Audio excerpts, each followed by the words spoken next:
Halo warga sekolah, balik lagi bersama Mas Eka di channel Mas Eka pastinya.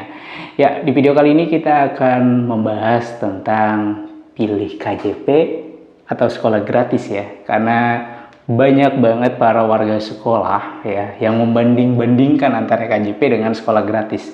Padahal program sekolah gratis itu masih dalam kajian. Lalu kalau memang nanti terlaksana, kira-kira para warga sekolah akan memilih KJP atau sekolah gratis. Nah, di video kali ini kita akan membahas masing-masing kelebihan dan kekurangan dari dua program ini ya.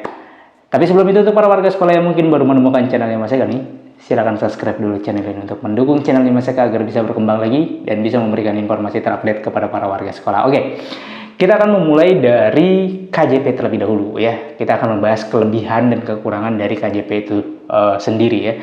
KJP ini adalah program dimulai dari tahun 2013 ya, saat Pak Jokowi pada saat itu menjadi Gubernur DKI Jakarta yang mengeluarkan terobosan Kartu Jakarta Pintar. Sebelumnya memang ada bantuan biaya pendidikan sekolah, tapi namanya aja diganti ya menjadi Kartu Jakarta Pintar. Yang ini adalah bantuan pendidikannya langsung diberikan ke warga sekolah ya, secara dalam bentuk ATM ya. Nah itu dari 2013 sampai dengan tahun 2024 saat ini, berarti kurang lebih udah 10 tahun lebih ya, hampir 10 tahun, karena ya 10 tahun, presidennya udah 10 tahun ya, udah 2 periode, berarti 11 tahunan lah ya, 2024, itu banyak banget fase perjalanan KJP itu sendiri ya, mulai dari awal-awalnya gitu ya, awal-awalnya itu hanya nama-namanya keluar, diberikan ke sekolah, kemudian diverifikasi, lalu diberikan kartu KJP-nya, sampai bergulir ya beberapa gubernur berikutnya. Itu di masa tiap gubernur punya kenangan sendiri-sendiri perihal dengan KJP ini ya, mulai dari Pak Basuki, Pak Jarot, kemudian Pak siapa masih lupa, kemudian sampai Pak Anies ya. Itu semua punya ceritanya masing-masing dari KJP. Otomatis ada kelebihan dan ada kekurangannya gitu ya. Nah, kelebihan dari KJP ini kan sebenarnya tujuannya adalah untuk memfasilitasi ya teman-teman atau warga sekolah ya, masyarakat DKI Jakarta dari yang prasejahtera yang tidak bisa menikmati pendidikan untuk bisa menikmati pendidikan. Itu tujuan dasarnya sebenarnya gitu ya. Untuk memfasilitasi ini. Namanya Kartu Jakarta Pintar bukan berarti yang pintar-pintar aja yang dapat, bukan seperti itu. Tujuannya adalah ketika diberikan bantuan seperti ini, berharap mereka bisa bersekolah dan bisa berprestasi serta bisa pintar seperti namanya Kartu Jakarta Pintar. Itu tujuannya, tujuan dasarnya. Nah, manfaatnya sangat banyak banget ya. Para warga sekolah yang awalnya tadi terputus itu terbantu ya. Banyak masyarakat yang mulai terbantu melalui program Kartu Jakarta Pintar ini ya.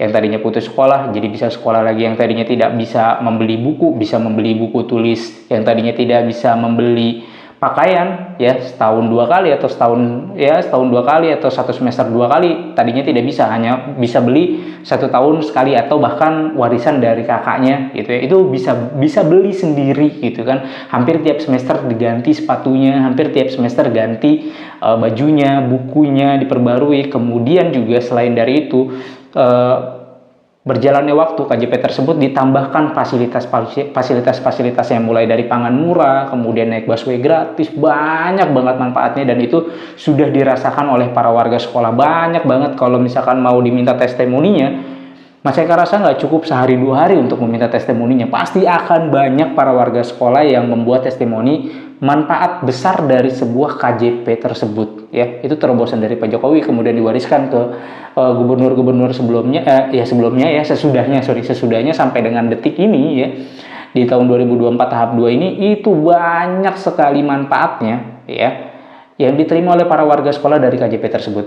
Ya, mulai dari tadi ya, pakaian terpenuhi, kemudian pangan murah ya. Itu beberapa tahun ini sangat-sangat membantu, mulai dari konvensional yang awalnya hanya gesek atau tap langsung di gerai, saat ini menggunakan antrian online. Itu sangat membantu para warga masyarakat prasejahtera yang menerima KJP. Ya, semuanya terbantu. Yang tadinya tidak bisa makan daging sebulan sekali atau mungkin hanya bisa makan daging itu saat Idul Adha saja ya. Terus susu terpenuhi gizinya, kemudian juga ikan banyak banget yang terpenuhi, beras semuanya tercukupi melalui KJP tersebut ya. Ini manfaatnya sangat besar sekali. Boleh para warga sekolah coba komen di bawah ya, apa manfaat terbesar para warga sekolah yang pernah didapatkan dari KJP tersebut. Apa manfaat terbesar ya? Boleh coba komen di bawah. Ini bisa menjadi ini ya, acuan barometer bahwa memang manfaatnya besar banget ya. Masa nggak bisa menyebutkan satu persatu manfaatnya. Itu terlalu banyak manfaatnya untuk para warga sekolah yang menerima KJP tersebut. Nah, itu manfaatnya. Masa nggak ada jeleknya sih KJP? Ada. Ya, selain manfaatnya, ada juga sisi negatif dari KJP. Kenapa? Karena seringnya, udah 10 tahun, 11 tahun KJP itu, ya jadi orang ketergantungan dengan bantuan. Ini yang menjadi dilema gitu kan. Kenapa dilema? Satu sisi ya angka kemiskinan di DKI Jakarta menurun katanya gitu. Tapi satu sisi angka penerima bantuan ini naik, kan jadi jomplang gitu ya. Satu sisi katanya kemiskinan turun ya kan. Tapi kok yang menerima bantuan nambah? Berarti kan nggak balance gitu. Harusnya kan kalau angka kemiskinan menurun berarti penerima bantuan juga menurun, harusnya seperti itu ya. Tapi nyatanya penerima bantuannya naik, kemiskinannya katanya menurun. Nah, ini menjadi tanda tanya dong pastinya. Kenapa? Ya siapa yang nggak mau menerima bantuan ya? Sumbernya dari mana? Ya sumbernya tadi data-data yang di masyarakat banyak yang keliru ya. Kemudian yang pertama adalah sumber datanya ini semua orang bisa mendaftar gitu. Akhirnya dibuat regulasi-regulasi yang tidak semuanya bisa mendaftar ya. Harus terdaftar di DTKS, syaratnya dan segala macam. Tidak seperti di awal-awal KJP dimulai. Di awal-awal KJP dimulai itu namanya ditentukan oleh Dinas Pendidikan, kemudian dikirim ke sekolah. Itu pertama banget, Mas Eka ingat tahun 2013 awal, sekitaran di bulan Maret atau April ya, karena 2012 Oktober itu pelantikan, kemudian berjalan. Nah, itu nama-namanya kalau tidak salah di bulan Maret atau di bulan Februari ya, itu pertama dikeluarkan oleh dinas melalui sekolah. Waktu itu sekolah juga yang membuat SPJ-nya, bayangin, sekolah tidak dapat duitnya, artinya bukan di sekolah duitnya ya, di langsung diberikan ke warga sekolahnya, tapi sekolah yang membuat SPJ. Bahasanya gitu, mereka yang menghabiskan uangnya, tapi sekolah yang harus membuat SPJ-nya, ini bingung jadinya. Nah, itu dirubah akhirnya. Itu tahun-tahun 2013 sudah di awal-awal. Nah, kesini-sini kan KJP itu akhirnya dibuat semua orang bisa mendaftar ya. Pada saat itu sekolah masih menginput dengan mudah ya. Bergeser karena terlalu banyak yang pengen, ya siapa yang nggak pengen dengan dana bantuan sosial yang lumayan saat itu ya. Ya semua pasti pengen lah, baik yang mampu maupun yang tidak mampu. Yang mampu kepengen, yang nggak tahu diri sih itu ya. Nah, akhirnya numpuk banyaklah penyelewengan di situ ya. Yang mampu pengen dapat KJP dan menerima KJP-nya ini jadi tidak sesuai, sudah bergeser gitu ya. Nah, akhirnya dibenahi kemudian juga banyak timbul sisi-sisi negatif. Tadi salah satunya orang jadi tergantungan KJP. Ketika KJP-nya telat, ingat nggak waktu sebelum COVID sama sesudah COVID ya? Itu KJP telat itu marah-marah, tantrum. Woi, telat sehari, buset dah. Udah kayak gaji nggak dibayarin. Padahal ini kan sifatnya bantuan ya. Ya, telat sehari 2 hari ya udahlah gitu kan. Namanya sifatnya bantuan gitu kan, nggak akan di kemana-mana, pasti dikasih juga gitu kan. Cuma lebih galak dari yang nerima gaji gitu. Nah, ini jadi efek negatif. Akhirnya apa? Orang jadi ketergantungan sama bantuan. Ya udahlah, nggak perlu ngapa-ngapain, yang penting dapat KJP. Terus orang tua jadi nggak peduli terhadap anaknya. Wah, dari mana Mas Eka lu ngomong kayak begitu, orang tua nggak peduli sama anaknya? Jelas. Ayo kita survei, ayo kita tanyakan ke sekolahan. Bayangin ya, bisa dinilai. Mas Eka itu diam-diam ngeriset, bukan ngeriset. Kita memperhatikan gitu ya. Bayangin ketika sekolah memanggil orang tua perihal tentang pembelajaran, ya itu lama banget dibalasnya. Asli, sumpah lama dibalasnya. Boleh, mungkin teman-teman di sini, warga sekolah di sini ada yang berprofesi sebagai guru atau orang di sekolahan. Coba komen di bawah. Bener nggak? Kalau permasalahan tentang pendidikannya, perkembangan anaknya, kemajuan belajar anak, lama dibalasnya. Tapi kalau udah membawa-bawa namanya KJP, mau lagi kerja, mau lagi apa, datang ke sekolahan dan langsung direspon. Itu efek negatifnya. Jadi orang tuh ya udah, gue nggak peduli lah sama pembelajaran anak, yang penting KJP gue dapet. Itu efek negatifnya yang harus dilakukan. Kemudian yang kedua adalah yang kesekian, yang ketiga adalah banyak penyalahgunaan KJP yang digadaikan. Nah, ini yang Goblok sih itu. Kenapa dibilang goblok? Ya lu udah dikasih bantuan, tapi bantuannya lu salah gunain, tolol menurut Mas Eka gitu kan. Lu udah dibantu tapi ngebunuh diri lu sendiri gitu. Maksudnya bantuannya kan akhirnya jadi, kalau lu dibantu jadi begini sih, ya udahlah, gak usah lah. Akhirnya muncullah evaluasi-evaluasi yang bersumbernya dari orang-orang itu juga gitu, dari oknum-oknum itu juga gitu kan, ya dari lu juga yang menyalahgunakan KJP itu. Akhirnya apa? Orang yang tidak membuat seperti itu jadi terdampak gitu kan. Ingat gak dulu waktu pangan murah itu masih mudah ya, semua orang bisa ngantri dengan mudah. Terus sekarang apa? Dibatasi dengan cara online. Itu pun masih banyak oknumnya ya, dari orang-orang itu juga. Terus dulu banyak penyalahgunaan KJP. Banyak yang bilang KJP dihapus lah, KJP dihapus lah. Itu kan doa kalian. Dan sekarang hampir terwujud.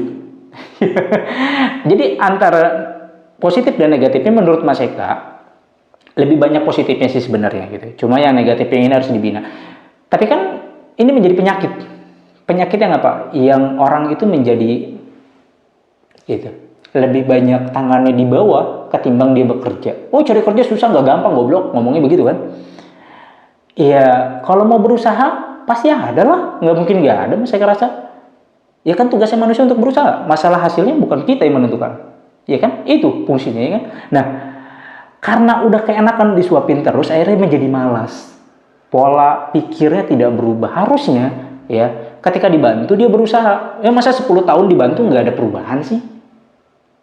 Ya karena keenakan gitu, dibantu terus, disuapin terus. Akhirnya tidak berubah. Ya udahlah, tugas negara lah, apa memberikan bantuan kepada masyarakat prasejahteranya. Ya masyarakatnya juga harusnya mikir gitu loh.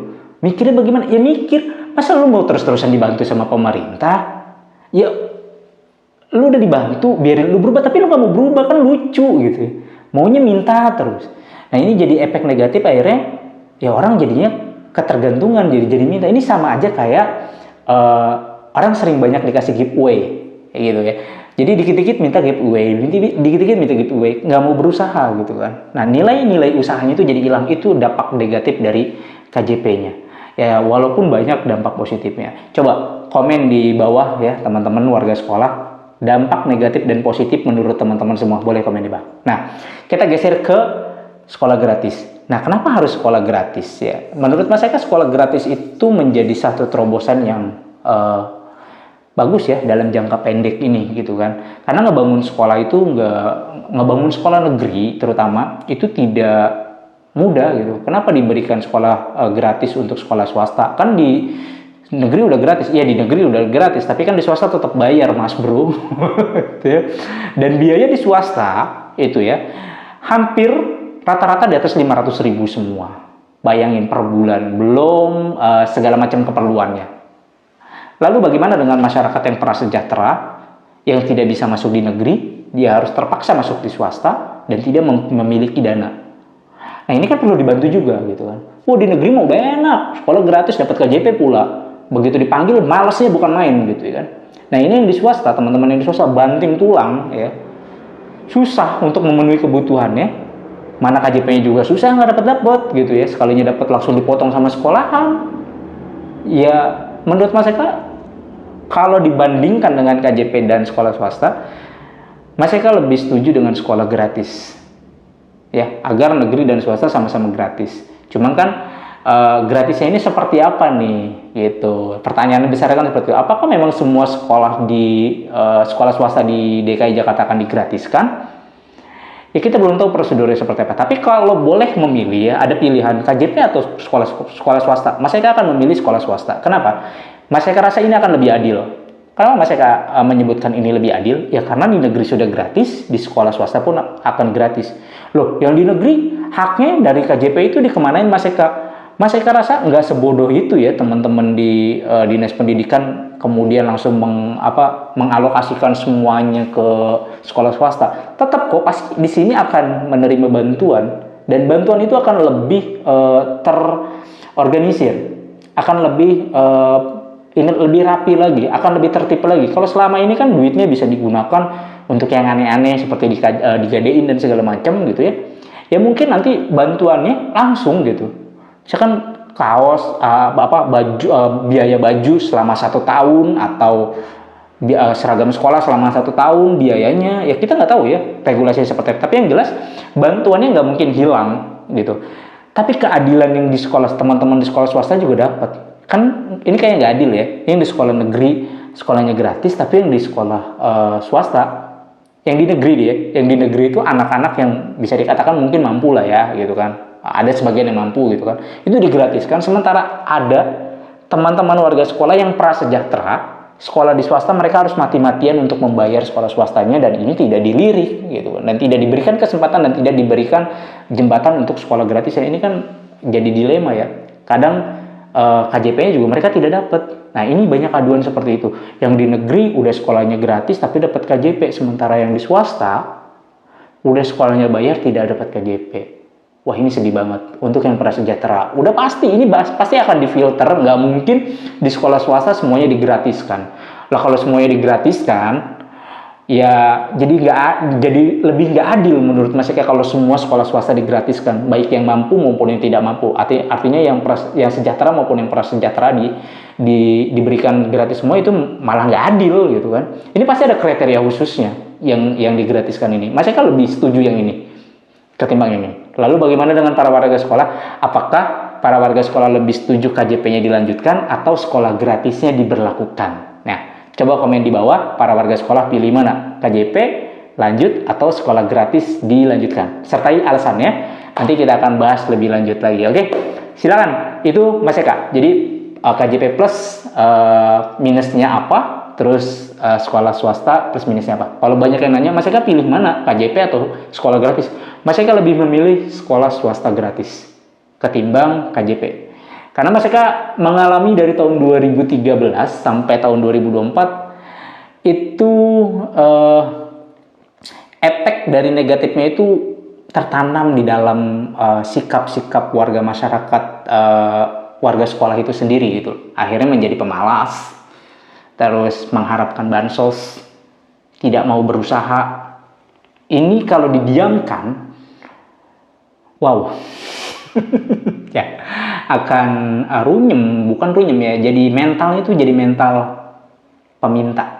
Ya lebih baik disalurkan melalui sekolah gratis tersebut. Mudah-mudahan bisa terrealisasi dan regulasinya benar-benar diperuntukkan untuk warga sekolah yang prasejahtera atau yang benar-benar membutuhkan, bukan untuk yang mampu kemudian dibiayai. Nah, ini sangat disayangkan kalau seperti itu. Tapi kalau memang sekolah gratisnya diperuntukkan bagi warga sekolah yang prasejahtera, benar-benar prasejahtera dan benar-benar dari warga yang kurang mampu, Mas Eka sangat setuju dan akan Mas Eka dukung melalui konten-konten Mas Eka. Kalau memang itu tercapai daripada KJP gitu, Mas Eka akan setuju dengan sekolah gratis tersebut. Seperti itu para warga sekolah. Jadi silakan komen-komen di bawah para warga sekolah, kira-kira pilih KJP atau sekolah gratis. Oke? Mungkin itu aja informasi yang bisa Mas Eka sampaikan. Mudah-mudahan informasi ini bisa bermanfaat. Sampai jumpa di konten berikutnya. Assalamualaikum warahmatullahi wabarakatuh.